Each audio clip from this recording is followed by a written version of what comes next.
Ok, gravando. Vamos fazer uma leitura guiada de um post meu. Deixar aqui. O post é computação, arte, computador, Canvas.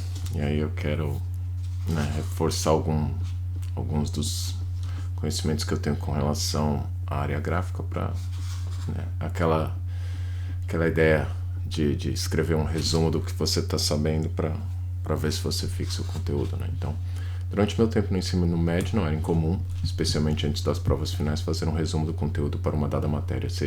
Sempre foi um bom exercício 2 em 1, ajuda a sintetizar a memória e memoriza o conteúdo lido.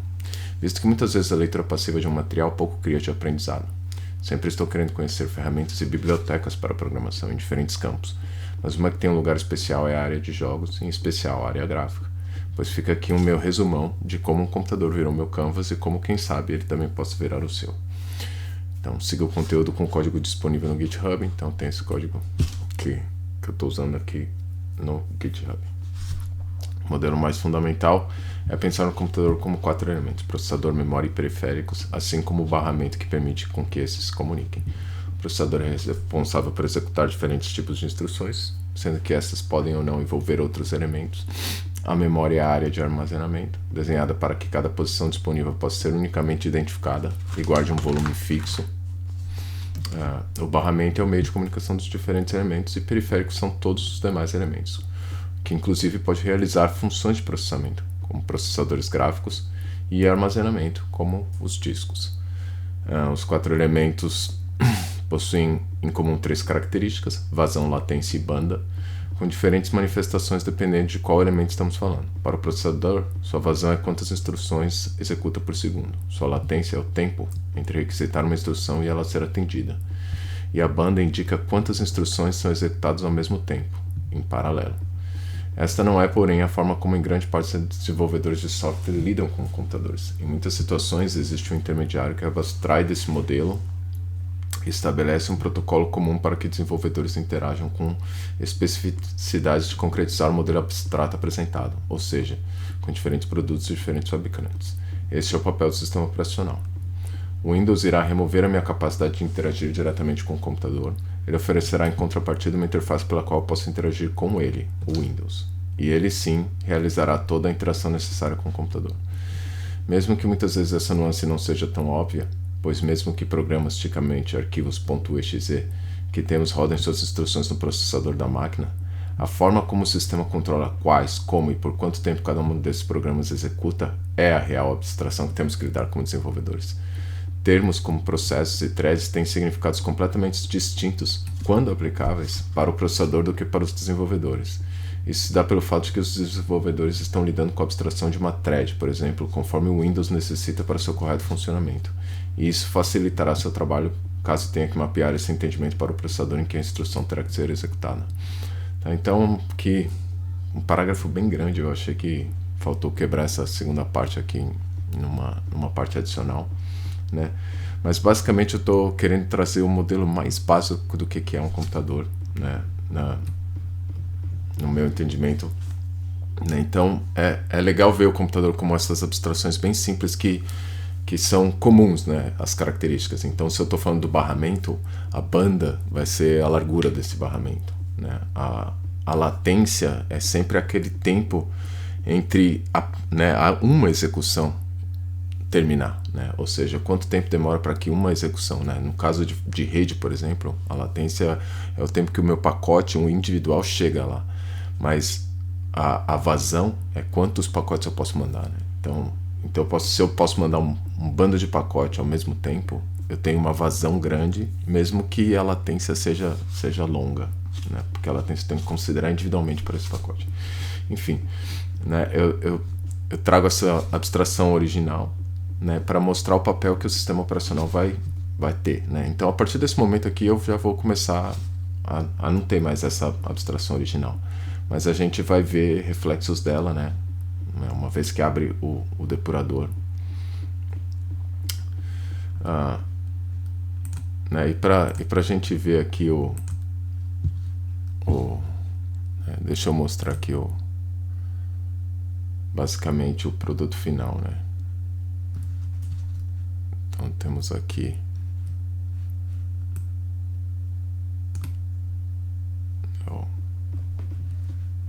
produto final. Ele não captura as barras. Espera aí, deixa eu ver se eu consigo mudar para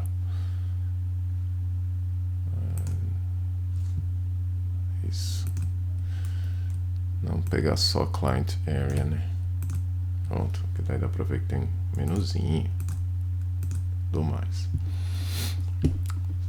Tá, então esse é o produto final, né? E a gente vai caminhar daquela abstração inicial para esse produto aqui. Então vamos voltar ao texto. Aqui eu tenho uma imagem, né, para demonstrar o Windows trabalhando com aquela abstração original dos 4 elementos: processador, a memória, o barramento e os periféricos. Lembrando que periféricos podem ser qualquer coisa, inclusive mais processadores e mais memória. Entrando no modelo de abstração do sistema operacional, fica mais fácil abandonarmos o uso de assembly ou instrução de processador para essa comunicação. Aqui, minha desculpa ao professor Nutt, que tem um livro, A Arte de Programar Computadores, que é em assembly, e passar a utilizar linguagens de programação com maior capacidade de abstração. Visto que tanto o Windows como o Linux usam C++, como será o resto, C++, o resto será baseado nessas, quando necessário. Para limitar ainda mais o que vou falar, o Windows é onde me sinto mais confortável em programar graficamente. DirectD é um grande nome no meio, sendo interessante ter no centro de utilidades. Programação gráfica no Windows é, em minha opinião, a principal forma como desenvolvedores têm seu trabalho percebido pelos usuários. Isso marca uma das principais interações que temos com o sistema por meio do seu subsistema gráfico, popularmente conhecido como Win32. Tudo no Windows começa no processo. Essa é a caixa principal de um programa, porém o processo em si não executa. Curiosamente, para executar instruções no sistema, cada processo terá uma ou mais threads. Estas sim ativos executáveis de um programa. Como o Windows permite múltiplos processos rodando ao mesmo tempo, ele internamente se organizará para considerar cada thread no sistema um tempo para rodar.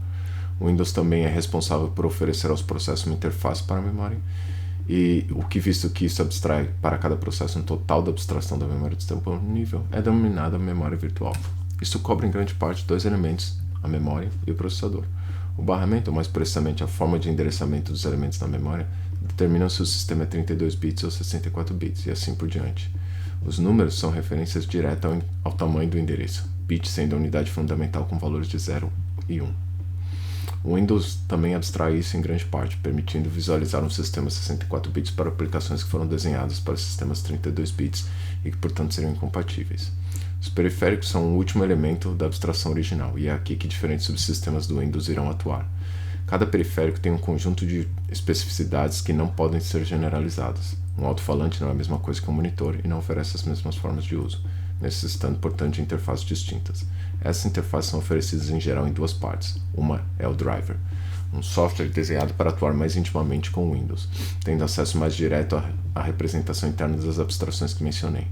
O driver é responsável por oferecer uma interface no Windows que será utilizada pelos desenvolvedores por meio da segunda parte, o Kit de Desenvolvimento de Software, em inglês SDK.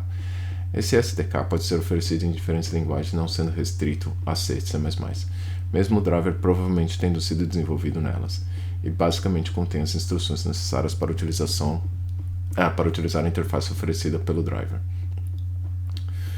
Para o que pretendo expor aqui, iremos interagir com o subsistema gráfico, inicialmente por meio unicamente do Windows, e em um segundo momento por meio do SDK Direct3D, que oferece a abstração do hardware gráfico disponível. E o Windows emula também, caso necessário, para aprendizado ou depuração. O subsistema gráfico do Windows também oferece abstração para diferentes formas de entrada de dados pelo usuário, como teclado, mouse, telas sensíveis a toques e trackpads. E aqui tem uma imagem, tem como ver maior,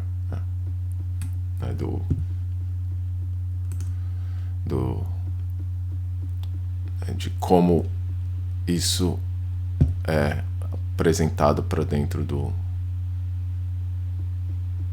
sistema, né? Então,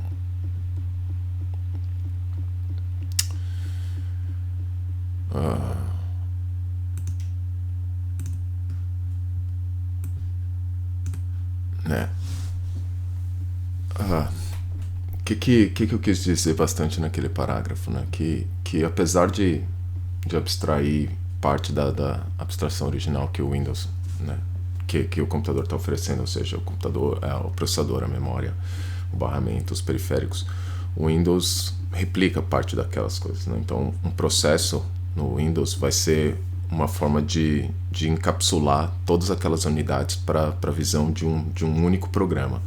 Então, como os programas estão compartilhando o computador, eles não necessariamente veem isso, né? Quando você está executando um programa, você não tem nenhum acesso ao que os outros programas estão fazendo. Você nem sabe se você está rodando com outros programas, a não ser que, né, exista algum mecanismo que o sistema ofereça para esse tipo de comunicação entre diferentes programas. Mas na concepção de um processo, você só existe, todo o aparato existe só para você. Então, né, você tem toda a CPU executando para você, você tem toda a memória à sua disposição. Não é como se você estivesse compartilhando essa memória com ninguém, né? Não existe o risco para você, para um processo, de que um endereço de memória seja colocado um conteúdo lá que não foi colocado por aquele processo especificamente, né? Então, essas garantias, né, são oferecidas pelo sistema nessa forma de encapsular cada programinha dentro de um processo.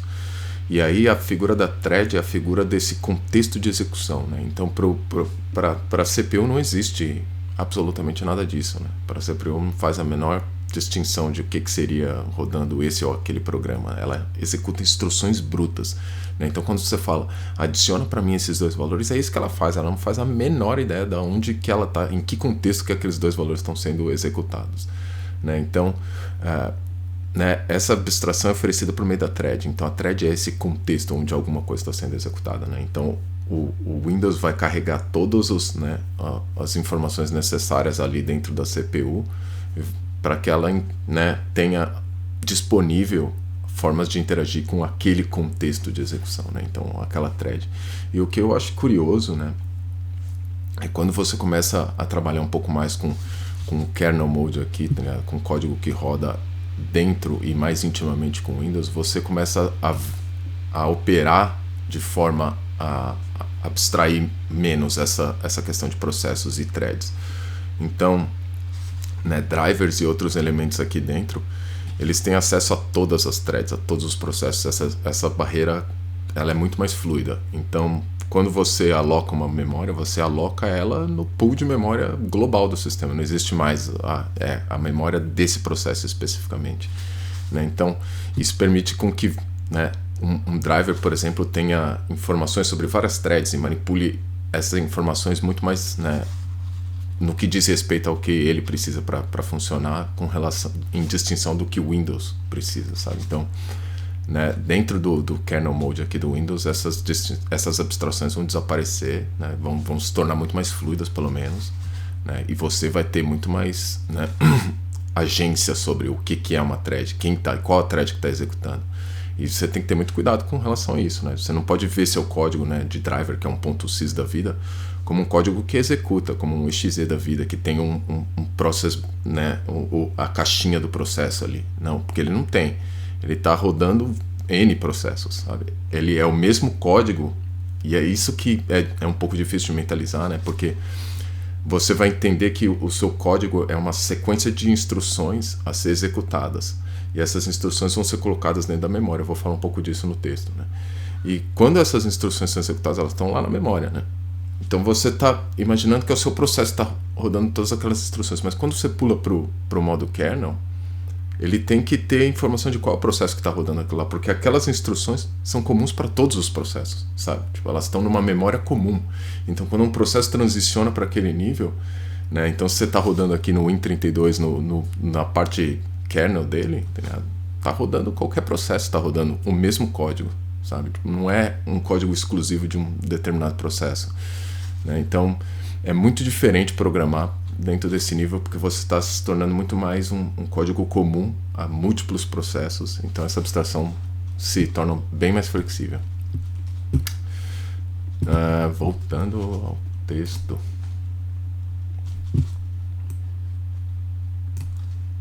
O subsistema gráfico é bem resumidamente composto por duas partes.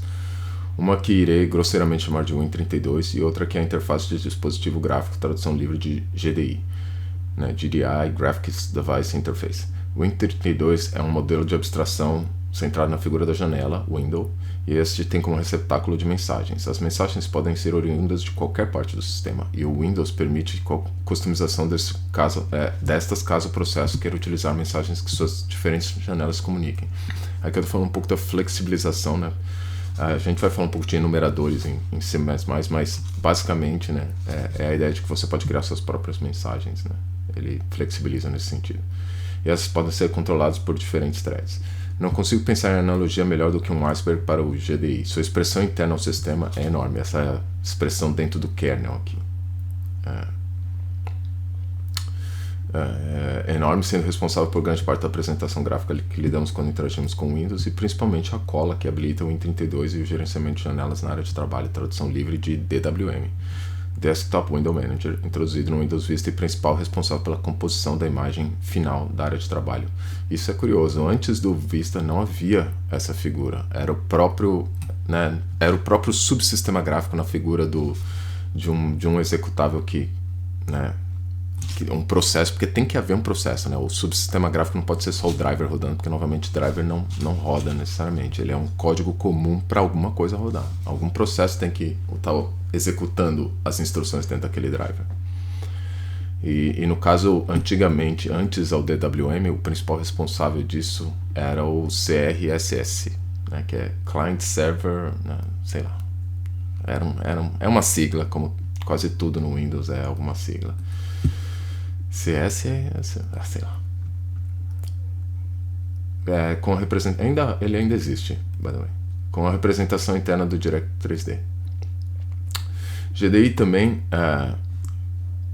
Então eu estou falando aqui que o GDI vai fazer essa cola, né, entre o Win32, o DWM. Todos esses caras vão ter algumas conexões ali embaixo dos panos, né, no kernel mode aqui. Aqui eles vão estar se falando, né, bem mais intimamente, e o GDI tem uma expressão muito grande no sistema ali dentro. Apesar de você poder usar o GDI também, ele é uma API, né? E aqui é aquela ponta do iceberg, né? GDI também é uma API para uso direto dos desenvolvedores, mas o uso não está mais tão comum. Hoje em dia ninguém mais usa GDI tão diretamente, assim, ninguém é muito forte, mas poucas pessoas eu diria. Visto que com a introdução do DWM, uma nova API passou a ser oferecida, inicialmente chamada Direct Composition, e agora apenas de Composition ou Composition Layer. E apesar que o C# trabalha em cima do Composition Layer, tá ligado? E aí a gente está falando de uma série de APIs, né, para .NET que vão estar muito mais em cima desse novo layer do que do antigo GDI. Então, por isso que eu digo que muitos desenvolvedores não vão estar entrando em contato com o GDI. Direct 3D é por outra vez outro iceberg. Existe uma parte desse que reside dentro do Windows, agindo como um driver, o dxgkernel.sys, né? A outra é a parte da API que os desenvolvedores utilizam para interagir com o hardware gráfico. O Direct 3D é quem interage com o driver do hardware gráfico, e essas muitas vezes não oferecem nenhum SDK para os desenvolvedores. Nossa, desculpa, fiquei confuso aqui. Estou dizendo que o Direct 3D é quem interage com o hardware gráfico, né? E que este hardware gráfico não oferece SDK.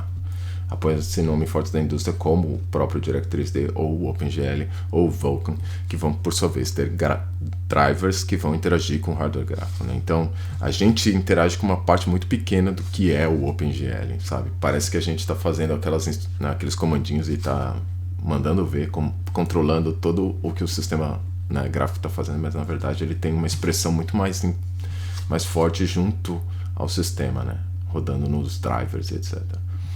Acesso a formas típicas de interagir com o usuário também são oferecidas pelo subsistema gráfico por meio de mensagens.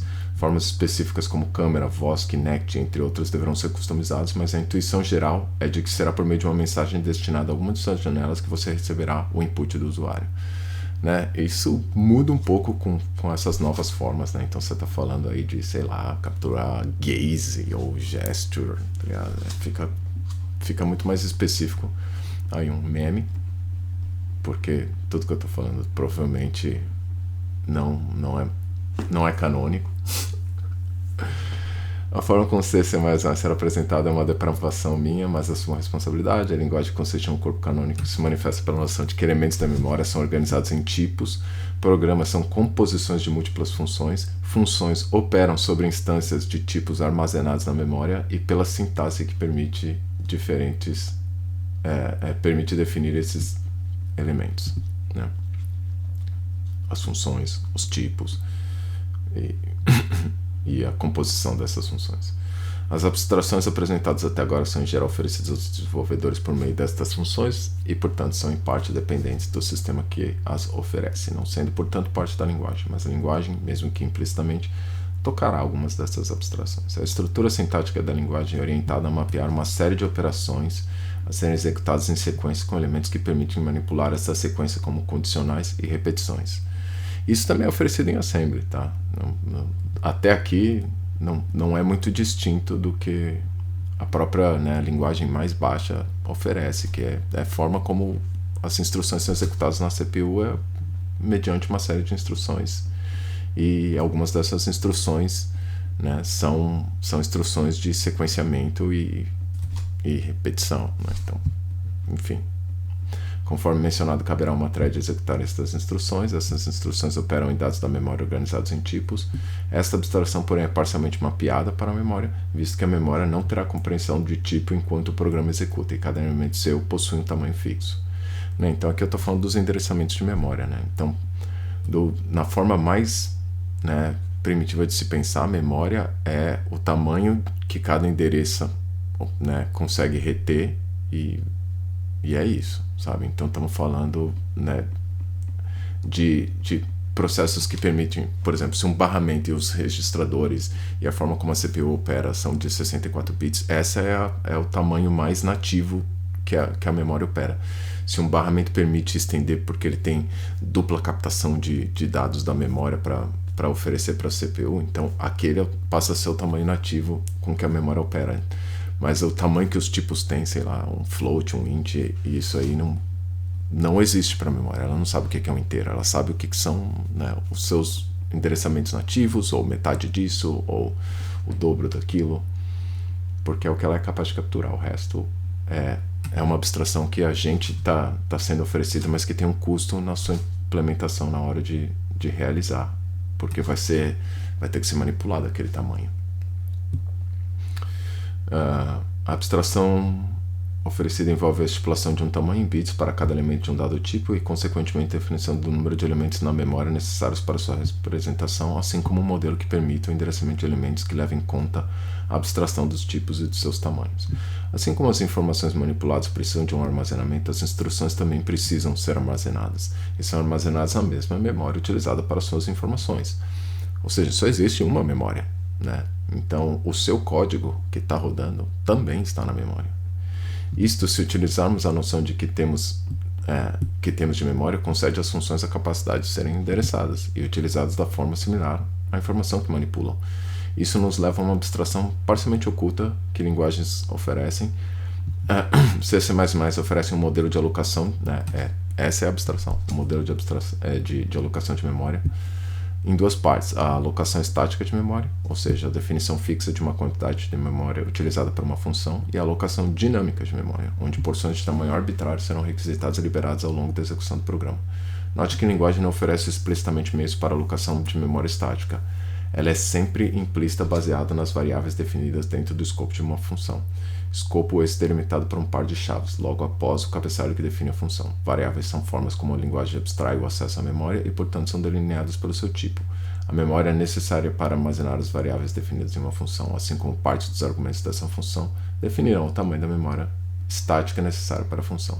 Dada a forma como os sistemas operacionais armazenam o endereço das instruções e a memória estática de uma função, esta porção da memória é denominada stack, termo inglês para pilha, como em uma pilha de pratos. Repare que a linguagem não diz nada sobre isso, sendo isso muito mais observado se olharmos o programa uma vez concluída sua tradução de C++ para as instruções do processador destino. A linguagem também abstrai o conceito de invocar uma função, o que novamente será traduzido para o que o sistema operacional deverá executar, e aqui o sistema faz uso da noção de subrotina, onde um novo escopo é criado e empilhado sobre o anterior. Uma vez que essa rotina termina e produz seu resultado, ela é desempilhada, retornando à rotina anterior, e o resultado é oferecido à atual rotina. A memória dinâmica é menos tratada pela linguagem no que se refere à sua alocação, mas recebe especial atenção no endereçamento e acesso, visto que independentemente de dinâmica ou estática, estamos lidando com memória, a noção de endereçamento e sua manipulação é comum a ambas. Porém, uma vez que a restrição do escopo da memória estática não existe na alocação dinâmica, esta é mais comum de utilizar das abstrações da linguagem para sua manipulação. Tá, então, novamente, aqui eu estou falando um pouco, né? Estou sendo bem verboso para tocar num ponto que eu acho que é crucial com relação ao C++, que é a abstração que ele oferece da memória, né? E da alocação. A gente não tende muito a refletir sobre a alocação estática, visto que ela é tão natural, né? Você cria uma função e aí tem variáveis no escopo local daquela função. Então você não pensa muito no que você está fazendo com relação àquele tamanho. Isso é muito coberto pelo processo de tradução em si, que vai mapear aquilo lá, quantos bytes vão ser. Por vezes você vai ter que refletir um pouco sobre isso, né? Eu já tive casos onde você tem que se preocupar efetivamente com quanto de memória uma função ocupa, porque se ela é chamada recursivamente, aquilo vai sendo, né, alocado, e você pode gerar um overflow da sua memória. Você pode, né, simplesmente não ter mais memória dedicada a isso. E a memória dinâmica, ela já é muito mais flexível nesse sentido. Então aqui, né, estamos falando novamente de uma abstração que não necessariamente é oferecida pela linguagem. O C++ não diz nada com relação à alocação dessa memória. Isso é oferecido por um runtime, né? Ou seja, por uma parte de um código que vai estar, né, dedicada a esse tipo de função, né? Então o C++ vai oferecer bibliotecas para você interagir com esse runtime, né? Para falar, aloca para mim memória, né? Enfim, tá ligado? Uma série de outras funções, né? Imprima no console e assim por diante, que não é canônico da linguagem, mas enfim, tem uma relação super íntima com a linguagem, afinal é o runtime. Mas as abstrações que você usa, ou seja, tipo o fato de que eu posso endereçar uma função, é igual, tá ligado? Então eu acho que é importante, né? Eu posso endereçar variáveis da mesma forma, seja ela alocada estática ou dinâmica.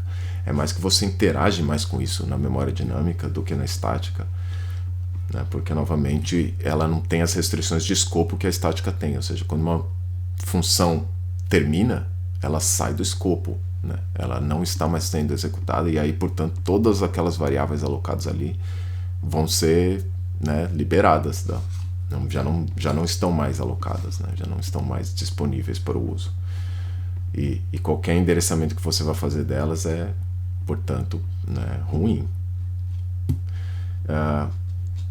visto que em determinado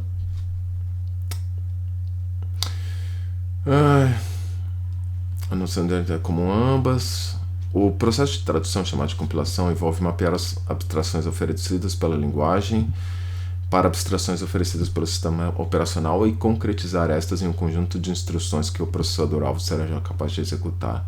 Eu acho importante, né, falar das abstrações oferecidas pelo sistema operacional, porque, novamente, o processo de compilação é extremamente dependente de qual é o sistema que você vai rodar isso, tá ligado? Não existe um processo de compilação que abstrai o sistema operacional, né? Ele é uma parte-chave tanto quanto a arquitetura que você vai usar para o seu sistema. Por quê? Porque aqui a gente está falando que vão ter ganchos chaves, né, nas chamadas dessas, né, funções de sistema, né? O processador ele vai ter ganchos ali que ele vai guardar, né, para chamar funções específicas do sistema operacional, né? Então, por exemplo, quando, né, toda forma de alocação de memória é extremamente complicada pelo fato de que o Windows abstrai a memória e cria memórias para cada um desses processos, tá ligado? As memórias virtuais, né? E esse processo de mapeamento, ele não é, né, ele tem que existir, né? Ele não dá para a CPU fazer isso. E aí, a forma como isso é feito via, né, interrupções e assim, enfim, tá ligado? Tem um processo pelo qual isso é feito junto à CPU, né? Mas isso é muito íntimo, e eu acho que é importante, né, denotar que mesmo depois de compilado, o seu código ainda está dependendo dessas coisas, tá ligado? Então, né, não imagine que depois de compilado seu código é independente do sistema operacional no qual ele executa, porque ele não é. Ele é completamente dependente. Tá? E uma vez compiladas as unidades funcionais, estas são combinadas e irão formar o programa desejado. Nem todas as unidades funcionais utilizadas por um programa são combinadas em uma única parte, o arquivo executável no Windows ou o exe. É possível carregar na memória novas unidades funcionais durante a execução de um programa, assim que essas partes se fazem necessárias. Essas funcionalidades adicionais são agrupadas no que é denominado uma biblioteca e, visto a natureza dinâmica com que elas são acessadas, recebem no Windows o nome de bibliotecas de vínculo dinâmico, ou seja, o vínculo que é feito com o programa é dinâmico, né? Então a biblioteca ela vai ser carregada na memória pelo Windows, e aí o vínculo, né, na sua memória, né, no seu processo, e poderia ser carregado num processo, né, terceiro, sei lá, tem, né, o modelo COM, né, vai ser um pouco assim, tá ligado? Você vai ter sua DLL sendo rodada por um processo X, né, o RAM, né, alguma coisa vai estar rodando o seu processo, sua DLL, e aí ela vai oferecer, né, serviços para o seu processo de forma mais, né, menos íntima, tá ligado? Não está rodando no mesmo processo e assim por diante. Tem como fazer isso, mas,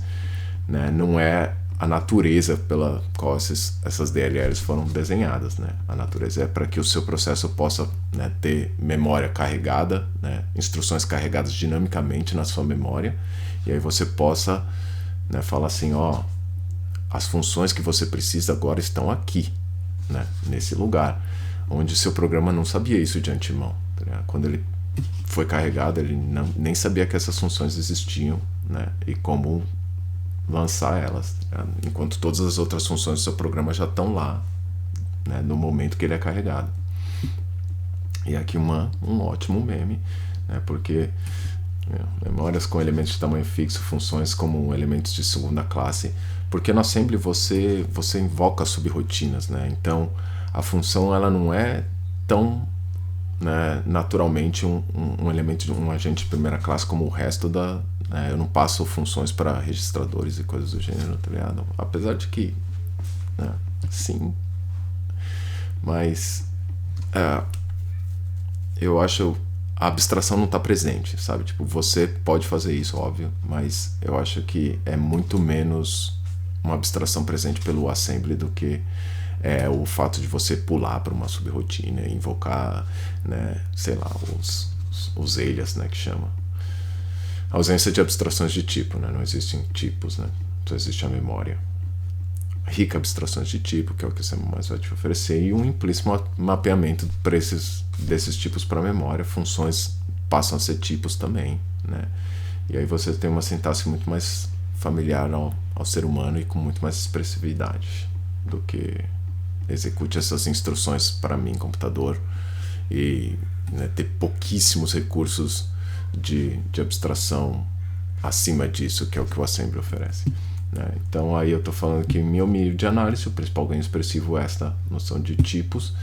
Digo isso visto que as instruções disponíveis são similares àquelas que o processador oferece, sendo basicamente instruções aritmética, lógica, controle de sequência e execução. Repare que as mesmas estão disponíveis também no Assembly, a linguagem que oferece as abstrações originais, né? Eu estou chamando aqui Assembly de linguagem, não sei se cabe, né? O Assembly ele é basicamente uma forma de você tornar um pouco mais fácil lidar com a linguagem da máquina, sabe? Então, tipo, você tem as instruções de máquina básica, né? Você vai lá no guia do processador, né, x86, tá ligado? E vê quais são as instruções que você tem lá.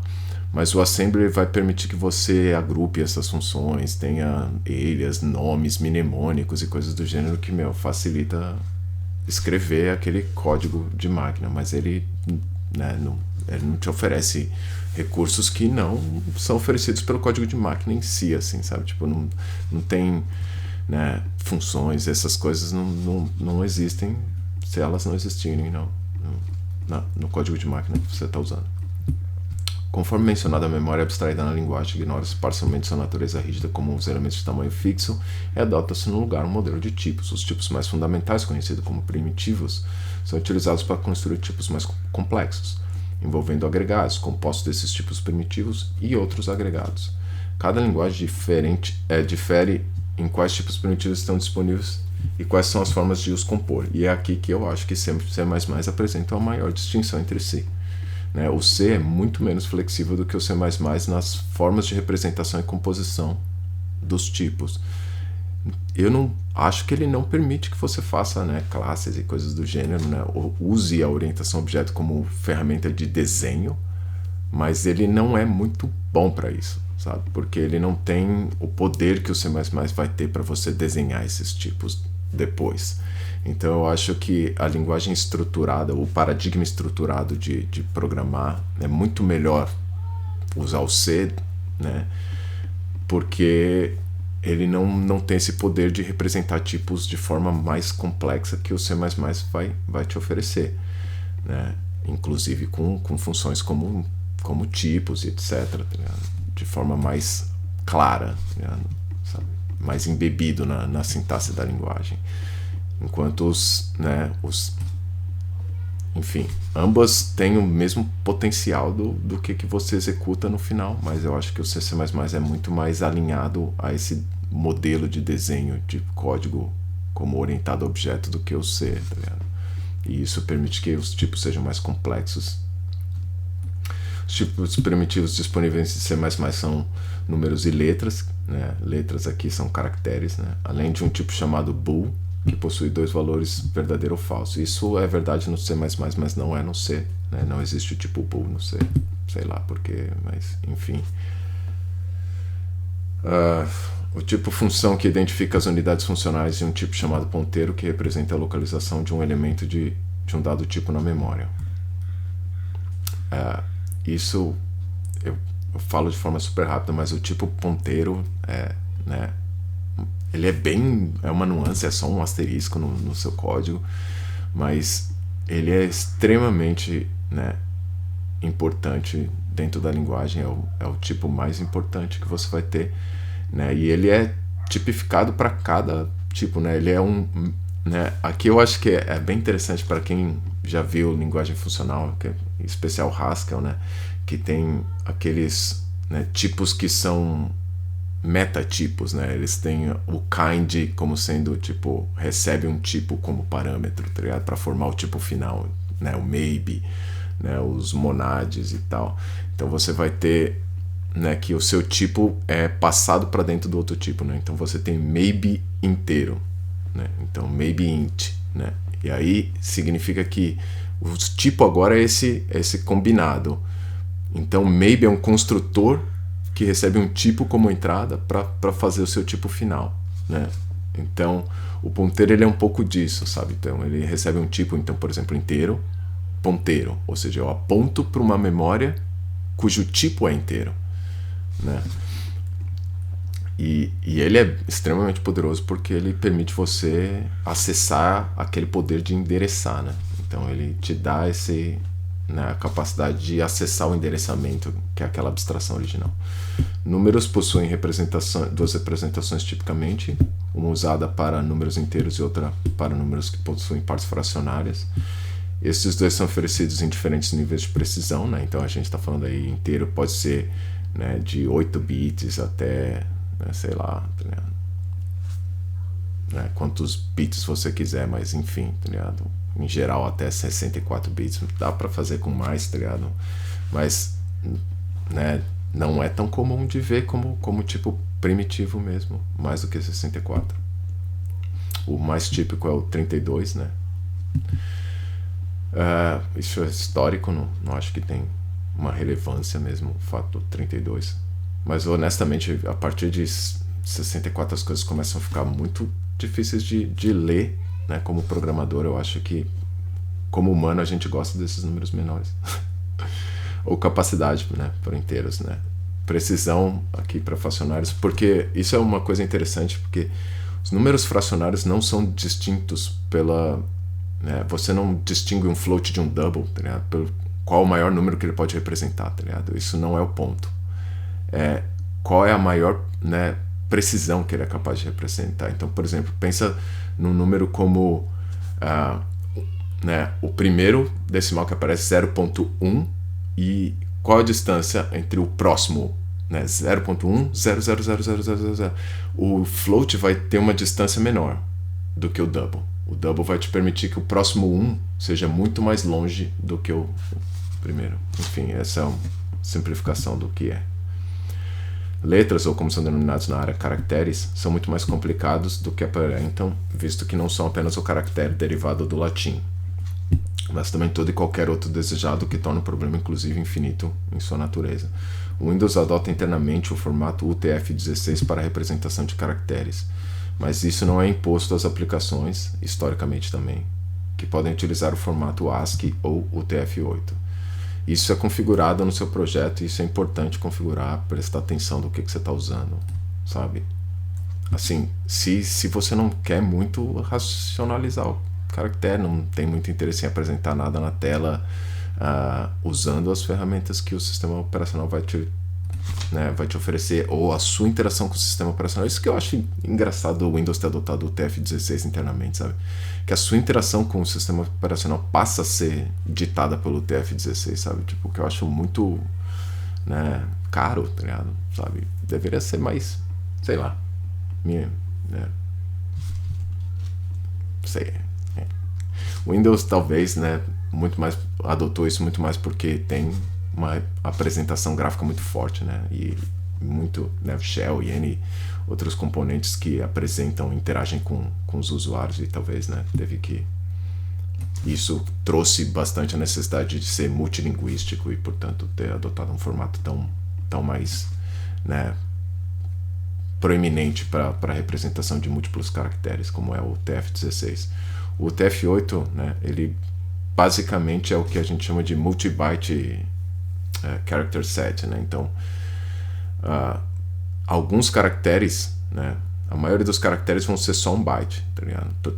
Mas alguns vão estar marcados, né? Algum bit vai ter uma marcação que vai dizer, não, esse aqui é mais de um byte, tá ligado? Então vai ter mais de um byte nesse caractere, e assim por diante, né? Então, é só aqueles caracteres especificamente que tem mais de um byte que vão ter o preço maior de representação. Aqueles que podem ser representados com apenas um byte, esses não pagam preço caro, né? E o próprio ASCII já usa, né, code pages para ampliar o que aquele 1 byte pode representar, enfim.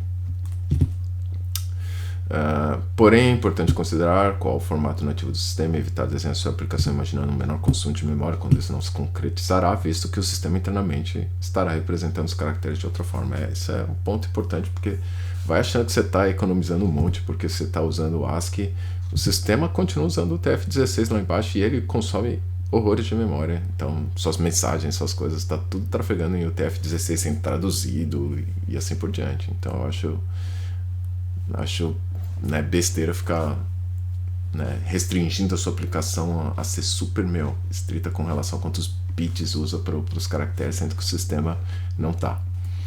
A forma mais simples de agregar elementos é denominada vetor ou array e consiste em um ou mais elementos consecutivamente organizados na memória como um bloco. E vetores com um elemento, apesar de redundantes, são inteiramente factíveis, né? Eu coloquei o nome em inglês e passarei a usá-lo, o array. Pois visto que o assunto é computação gráfica, usar o termo vetor pode ser bem confuso, e visto que isso não tem nada a ver com o conceito matemático de vetor, sendo apenas o nome comum que esse arranjo de memória possui, né? Vector e outras classes usam, em outras linguagens também usam o termo vector, tá, para representar um array, né, dinâmico especialmente, mas é um tanto, né, complicado quando você vai ter que usar esse mesmo termo para denominar o elemento matemático. Arrays de caracteres são usualmente chamados de strings, mas a linguagem não diferencia ou dá tratamento especial para eles. O C, no caso, ele tem um syntactic sugar, que é o fato de que, né, textos entre, né, o double quote, como é que é o nome, sei lá, aspas duplas, textos em aspas duplas são né, arrays de caracteres e, portanto, são strings, né. Esse é o único, ele te dá esse syntactic sugar, então ao invés de você ter que representar de forma super chata, que seria caractere a caractere com aspas simples, né, você pode usar um texto com aspas duplas, mas só. Ele não existe nada de especial em ser um array de caracteres. A segunda forma de agregar é por meio de classes, arranjos não necessariamente homogêneos de memória, cuja semântica também difere de arrays. Aqui eu estou já usando a linguagem do C++, o fato de que classe e struct tanto faz, tá ligado? Né? É um pouco a linguagem mais adotada, né? Em JavaScript você vai ver que, tipo, né, chamar o bagulho de objeto ou chamar de map, tanto faz, tá ligado? A ideia é um array associativo da mesma forma, né? A segunda forma é agregar por meio de classe. Então, né, os arrays são elementos do mesmo tipo. Então estamos falando de arrays de inteiros, arrays de caracteres, arrays de algum primitivo ou algum tipo complexo que seja, mas são sempre homogêneos, ou seja, sempre do mesmo tipo. Já composições heterogêneas são denominadas classes, e aí a gente tem, né, possibilidade de combinar. Então falar que, né, tem, sei lá, 2 inteiros e uma string, por exemplo. O primeiro ponto diz respeito sobre a possibilidade de associar diferentes tipos em uma classe, né, o fato de ser heterogêneo. Por exemplo, podemos criar uma classe com um inteiro e um fracionário, onde um array sempre possui um elemento do mesmo tipo, e a distinção semântica é mais notável em C++, em C não se usa o nome classe, né, como eu disse, se usa o nome struct, ou estrutura, sei lá. Onde a adição de elementos do tipo função é feito de maneira implícita nas classes, assim como é oferecido um novo conjunto de abstrações para composições dessas classes, que permite, por exemplo, que uma classe, a subclasse possua outra característica de outra classe, a superclasse, além de um novo conjunto de classes de características exclusivas. Ponteiros são a parte final da abstração, e esses vistos que representam a localização de um elemento que possui um tipo, também possuem um tipo, são utilizados quando fazemos referência a elementos de memória. Segura aí, galera. É punk, é pesado. Pesado esse texto aqui, meu. Eu vou até fazer um pause e fechar esse vídeo e continuar depois. Só ter que encontrar um momento para tal. Ok, né? Então aqui tem uma figura que eu vou, né, discutir um pouco mais agora. Então já estamos entrando mais na seara de como é que o nosso programa vai interagir com o sistema operacional para gerar uma imagem que eu possa ver, né? Então o Windows, né, deixa eu tirar meu rosto. O Windows, ele é composto, né, aqui, né, nesse quesito, né? Então aqui a gente tem os inúmeros processos rodando. Esses inúmeros processos, cada um tem seu conjunto de janelas, né? E eles têm filas de mensagens associadas a eles, né? Essas filas em geral estão associadas a janelas. Isso, né, é uma imposição do sistema um pouco, mas enfim, tá ligado? Vamos abstrair que as filas são recursos independentes das janelas, mas honestamente é incomum manipular essas filas de forma mais direta. Enfim, tá ligado? Né? Isso é por processo, né? Então aqui você vê essa figura repetida porque cada processo vai ter seu conjunto de janelas e filas de mensagens, né? E aqui eu coloquei, né, essas ferramentinhas como sendo as threads que o processo tem rodando, né? Então isso, né, vai ser oferecido pelo subsistema gráfico que contém um gerenciador de janelas, um gerenciador de mensagens e mantém interação com a entrada e saída tradicional. Então assim que ele recebe um clique de mouse, se esse clique foi feito na sua janela, ele vai gerar uma mensagem, ou se você por acaso tem um mouse capturado, que é uma opção que você vai ter essa mensagem gerada, enviada para a sua fila de mensagens, e aí você captura essa mensagem ao seu bel prazer, né? Quando você achar que é necessário capturar novas mensagens, e decide fazer o que bem entender com o fato de que alguém clicou na sua janela, né? Então é assim que o sistema, que a gente vai interagir com o subsistema gráfico, né? Aqui eu coloquei que ele tem uma série de recursos que ele opera junto ao sistema, né? Então ele tem lá dentro recursos que ele vai consumir Aqui é o gerenciador da área de trabalho, né, no topo. Ele tem a área de trabalho que ele é o responsável por apresentar para a gente, e ele compõe essa área de trabalho mediante, né, um conjunto de imagens que lhes são oferecidas para compor. Inclusive, né, o próprio fundo da área de trabalho é um processo que está oferecendo para né, o Window Manager, né, para o gerenciador de área de trabalho do DWM, aquela imagem, sabe? Então, né, é o próprio Shell quem está compondo, né, a imagem de si mesmo, ou seja, os ícones, né, o pano de fundo, a barra de baixo onde você interage. Aquilo tudo não é o DWM quem está gerando por conta própria, mas sim um outro processo que está oferecendo para o DWM, e ele está compondo tudo e gerando a imagem final. Né? E tem como você exigir certos privilégios, né? Quando você vai falar, por exemplo, eu quero ter acesso a full screen, né? Então ele vai, né, se o seu app tem, né, permissão para fazer tal transição, ele vai te oferecer né, a área completa de trabalho para realizar o seu desenho. Né? E aqui tem o Direct 3D e o hardware gráfico, que eles operam de uma forma um pouco distinta, né, pra gente, sabe? A gente não está tão interessado, né, em como eles apresentam essas imagens para a tela, mas sim em usar esse hardware gráfico para gerar as nossas imagens. Né? Então, a gente quer fingir que a gente é a tela, né, para ele. Ele gera para a gente o resultado que a gente quer apresentar, e aí a gente entrega esse resultado pro DWM compor da forma como a gente, né, queira compor, seja de forma janelado, ou seja full screen e assim por diante.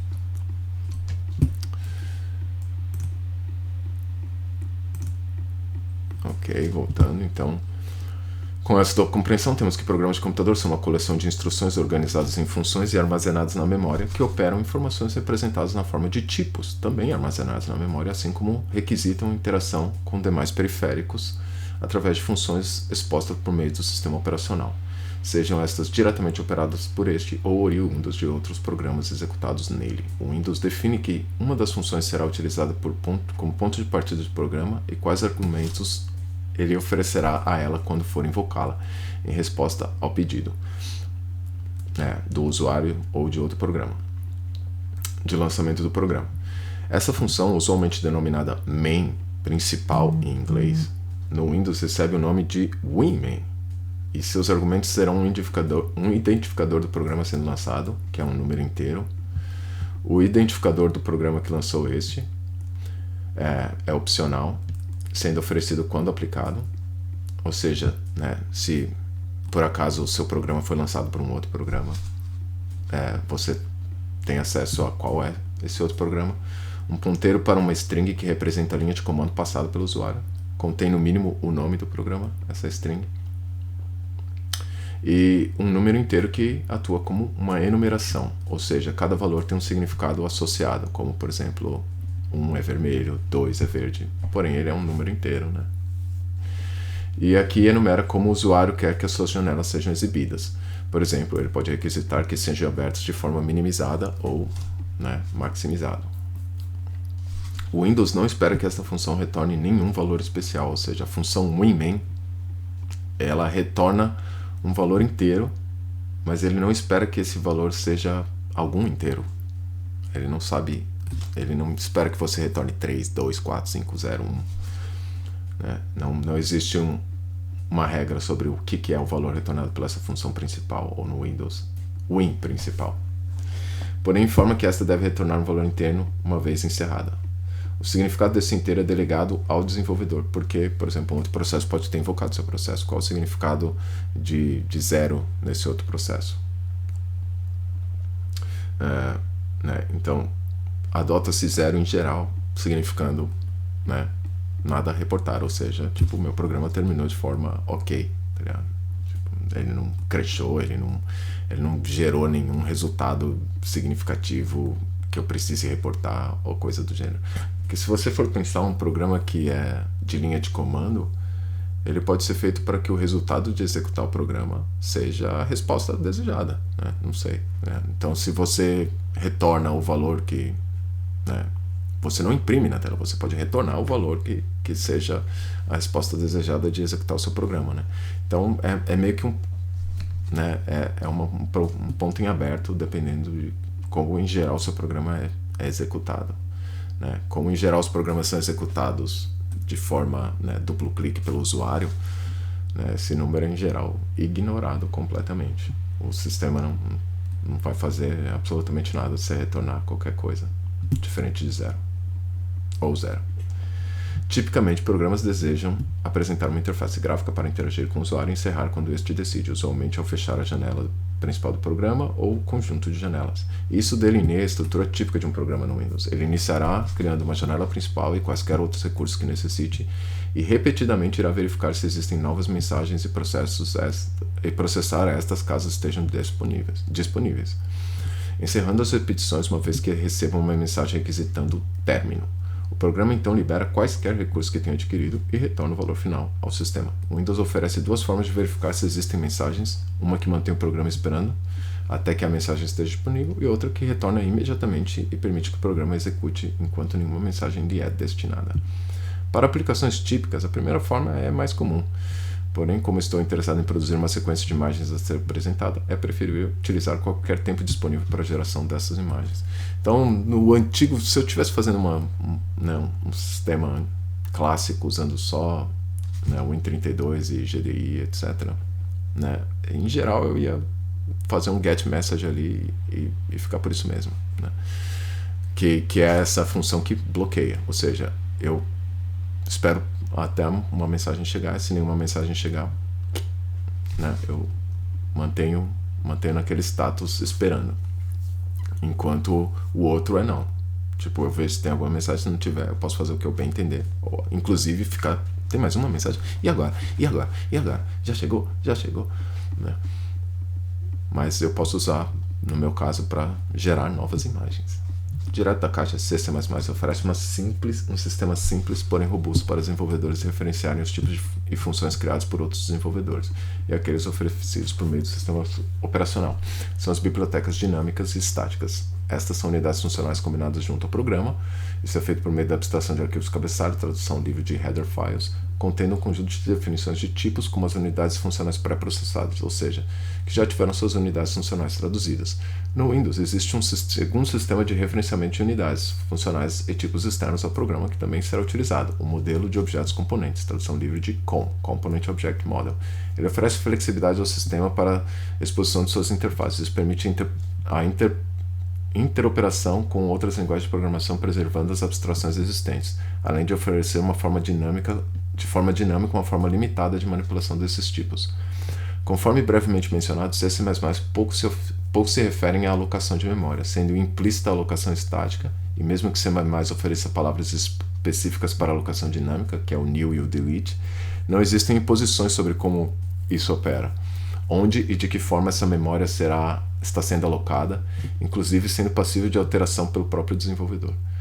Você pode fazer o seu próprio operador new responder da forma como você bem entender, inclusive nem alocando memória usando algum pool global ou estático de memória que você bem entender, sabe? Então, é isso que eu estou querendo me referir aqui. O fato de que as pessoas imaginam que new se refere a heap é um vício que a gente tem do runtime que o C++ oferece, e o C também, né?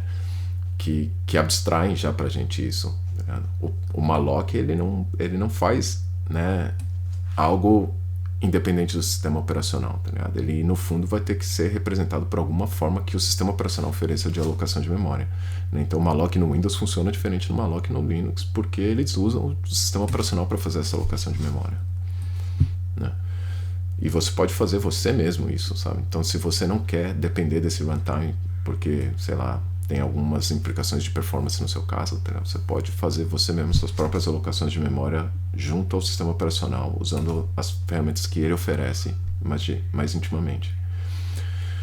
Isso se deve ao fato de que isso não é uma abstração da linguagem, mas sim do sistema. A linguagem abstrai apenas a noção de tipos e ainda é o sistema que abstrai a alocação de memória para esses tipos. Intuitivamente, podemos pensar que a alocação dinâmica como sendo um acesso a um grande array de bits visível por todas as unidades funcionais de um programa, em nada diferenciando em natureza, portanto, da memória estática.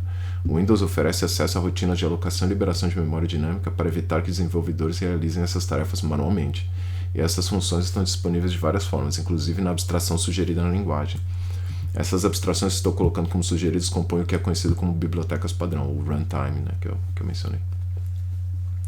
Note que programas gráficos, assim como muitos outros, são desenvolvidos para operar por tempo indeterminado e, portanto, irão liberar os recursos que não estão utilizando mais. Não existe na linguagem ou nas abstrações iniciais oferecidas pelo sistema nenhuma menção ao momento em que a liberação dos recursos alocados é feita. Isso é uma das tarefas do desenvolvedor e cuidado deve ser tomado para que referências a esta memória não sejam feitas uma vez que ela não esteja mais disponível, né, por ter sido liberada ou nunca ter sido alocada. Assim como é importante garantir que ao menos uma referência sempre esteja à disposição caso a memória tenha que ser liberada. E a falha em cumprir isso implica que informação sobre aquela posição foi perdida e, portanto, não pode ser liberada caso necessário, o que é o memory leak. Outras características do COM é incorporar na abstração oferecida o conceito de contagem de referências, o que permite garantir que as duas premissas, né, no uso da memória dinâmica sejam preservadas, ou seja, o COM te dá, né, além da interoperabilidade de linguagem e assim por diante, essa possibilidade de abstrair também esse risco de estou usando algo que não foi referenciado ou o memory leak, né, para evitar o fato de que a memória para evitar a liberação antecipada da memória e o fato da memória não ser liberada em nenhum momento quando todas as referências que haviam a ela, né, foram perdidas. Então agora eu vou fazer a transição para matemática. Eu acho que é um ótimo momento para fazer o corte, né? Então, só antes mostrar aqui o Visual Studio, né, que é o código. Eu vou parar e rodar de novo com, né, um ponto de parada bem ali no começo, só para mostrar o princípio do programa. Então aqui a gente já consegue ver que o programa está rodando com 4 threads. Isso é porque acho que a partir do Windows 10 o Windows lança o seu processo já com um pool de threads associado a ele, não só uma thread principal. E isso ajuda bastante a dinamizar a carga do seu processo e o início do mesmo, porque aí todas as, né, cargas de biblioteca, uma série de coisas que o loader tem que fazer inicialmente, né, porque tudo isso já foi referenciado estaticamente, né, então tem uma série de cargas que acontecem no início do seu processo, né, porque a gente pode ver aqui, ó, repara quantas DLLs o meu processo já carregou. Né? Então, a gente tem IMM, que é para internacionalização, né? Que são os input methods, né? Então é a tradução em tempo real de teclado e coisas do gênero, que eu provavelmente nem vou usar, né? Tem o runtime do C, tem o Universal runtime do C também, C runtime, né? Universal C runtime based mais um VC runtime aqui, esse de debugging, não sei o que é isso, talvez de segurança, também não sei qual que é esse aqui, mais um C runtime, Microsoft VC runtime, o Direct 3D, mais C runtime, com aqui é o DXGI, né? DirectX Graphics Interface, que também é parte do grupo do Direct 3D, com... esse aqui é o Common Control, esse aqui não é o COM, não. Esse é o Common Control, que são os controles que eu uso para desenhar na tela e tal. OLE, que é Object Link Embedded, provavelmente não estou usando também. RPC, deve ser do sistema. E o CRT. um é base e outro é base D, né, de debugging. GDI, o Win32, User 32. Esse aqui é o que conversa com o kernel. Esse é um bem thin layer, só para conversar com o kernel, usado pelo User 32 e GDI para falar com o kernel. Kernel, DLLs, NTDLL e o meu processo. Então, você vê aqui que tudo isso já foi carregado, porque o loader usou esse momento inicial para já sair carregando tudo, um monte de coisa que eu obviamente vou precisar, porque eu já designei que vou precisar via, né, as bibliotecas que eu estou me associando.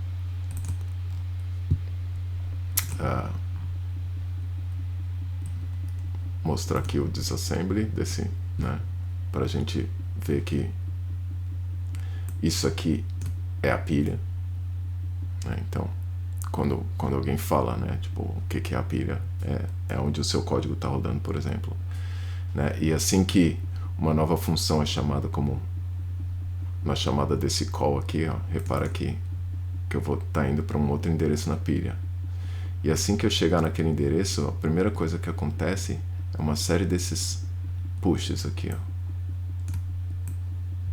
o que vai guardando coisas numa pilha. É por isso que o nome é tão importante enfatizar esse nome de pilha, porque tudo acontece de forma a empilhar essas funções, sabe? Tipo,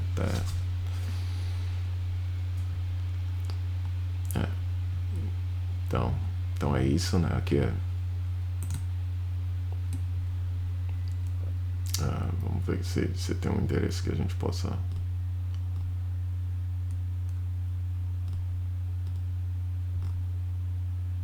Será que ele otimizou esse z-title, né?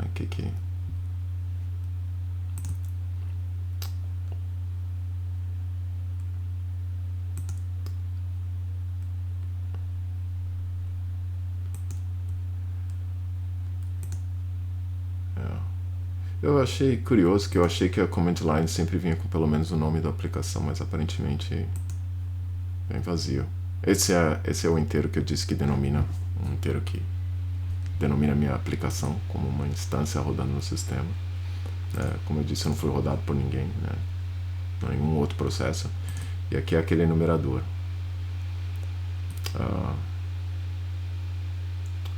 Meu título é uma global, não é?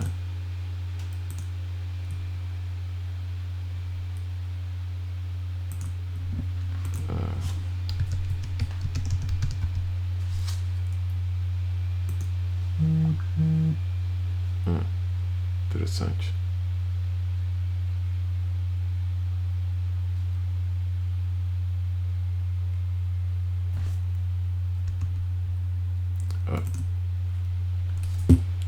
Queria dar só um step.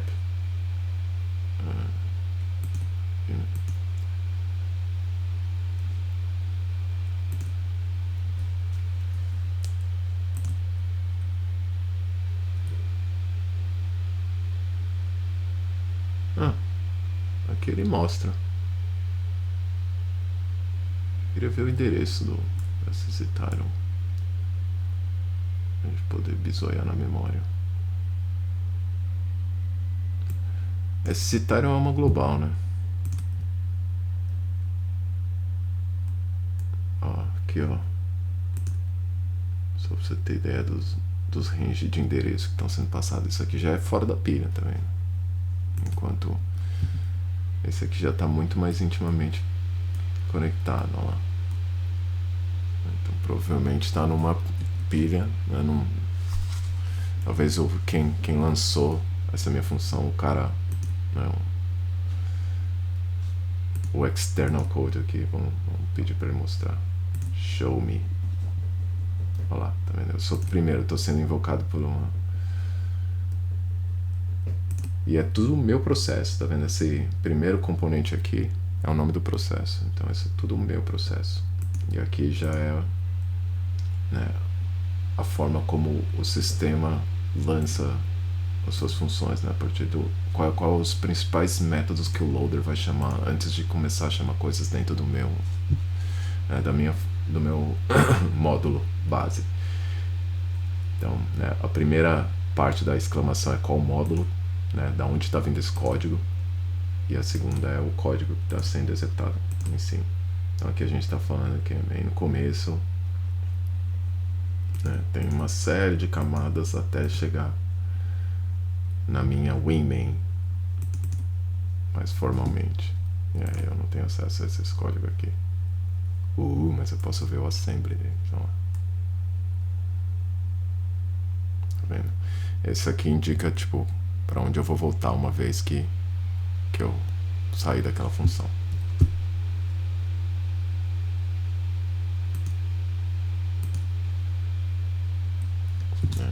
E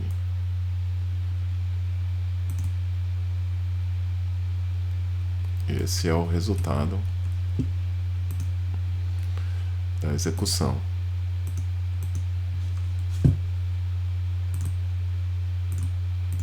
E aí eu consigo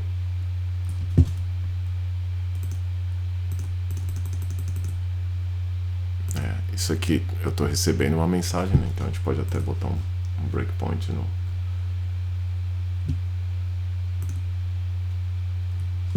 fato de que isso é traduzido via mensagem. Então, ó, cliquei, parou no breakpoint. Então vamos tirar. Ok, ó. No caso, a gente pode ver qual é que é. Que mensagem é essa? 512, sei lá. Alguma coisa. Não me diz muito. 0x200 eu acho que é o right mouse click, né? Eu devo ter clicado com o mouse.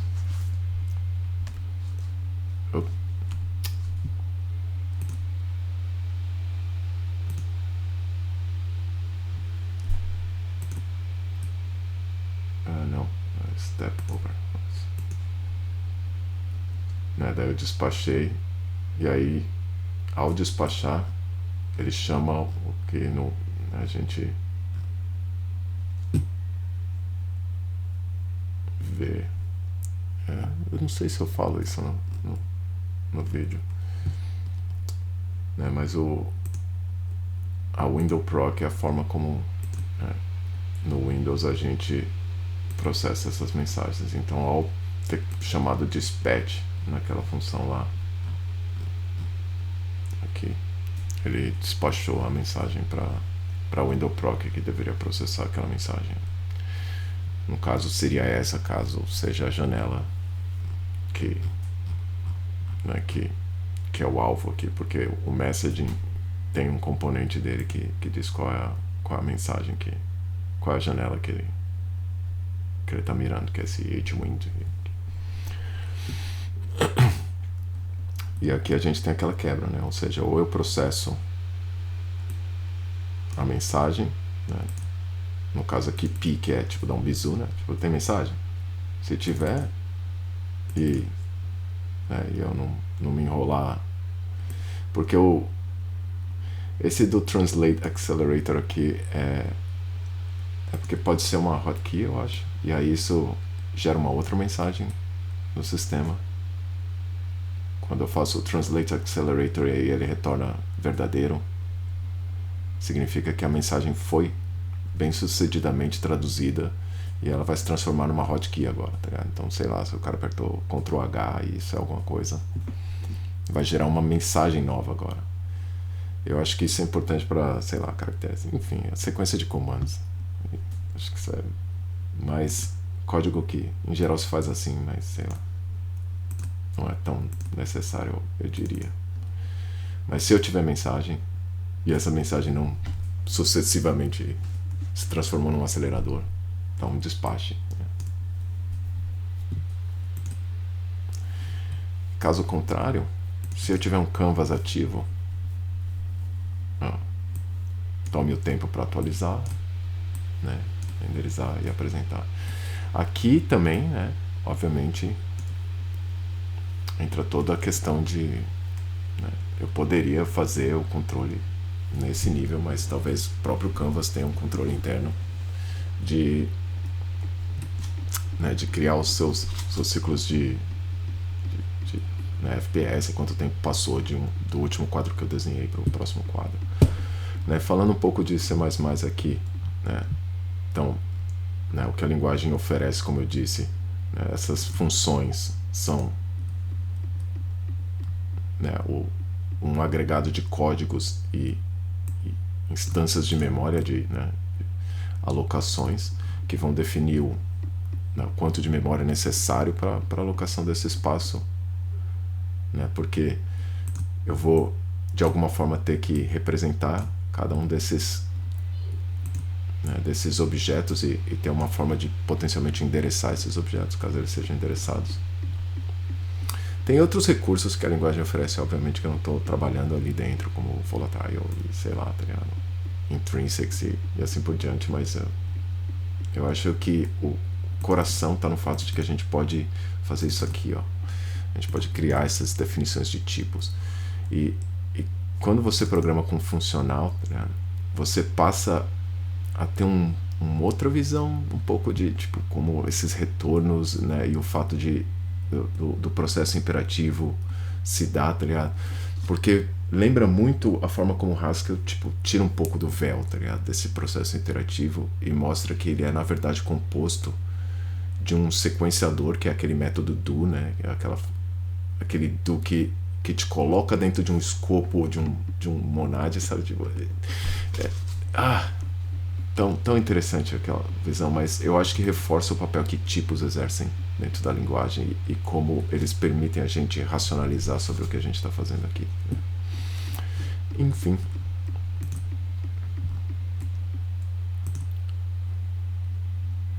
Qual que é essa segunda mensagem que eu recebi? Provavelmente é o fato de que eu soltei o mouse, né? O mouse clica e solta.